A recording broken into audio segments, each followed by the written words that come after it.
জামাইয়ের বাসায় যাই শনিবার রাত্রে।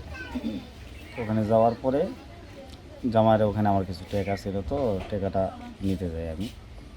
আমার দোকানে মাল জাল কিনবো, আর কিছু টাকা আমার কাছে এক্সট্রা কিছু টাকা আমি নিয়ে আসবো। তো আসার পরে দুটা ছেলে আমার কাছে আসা বসে। তারওয়ালা যখন স্টেশন আসে তখন দুটা ছেলে আমার কাছে আসা বসার পরে বলে যে কোথায় যাবেন? আমি বলেছি যে আমি সান্তার যাবো। উঠলেন কোথায়? বগুড়াতে। বলে যখন আলতাফনগর আসে একবার 5-7 জন ছেলে পেলে নগরজন স্টেশন পার হয়ে যায়, সোনামা করার ডাকতে সাইডে নিয়ে যায় আমাকে মারধর করবা লাগে অযথায়। শোন আরও মানুষজন ছিল, কয় কী হয়েছে? আমাকে মোবাইল চুরি করছে, এইকে আমাকে মারধর করবা লাগে করে আমার কাছে যে টেকাটা ছিল সেই টেকাটা নেই। আমি যাকে বাইরে পাঠাইছি তার হচ্ছে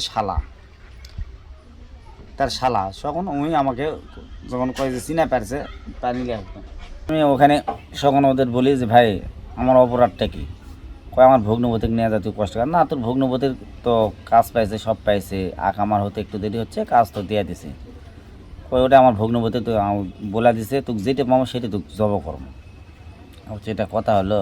কই তোর কাছে কী আছে বের কর। দুইজন কয় না এটি মারলে পালা সমস্যা আছে, ট্রেনের থান ফেল দিলে আমাকে কোনো দোষ হবে না। শোন আমি ব্যাট দেবো, তো ট্রেনের থান আস্তে আস্তে আমি নামার চিন্তা ভাবনা করি, যেখান থেকে লাভ দিলে পালে আমি বেচা দাম, কিন্তু ওরা হাত ছাড়া দেয় না।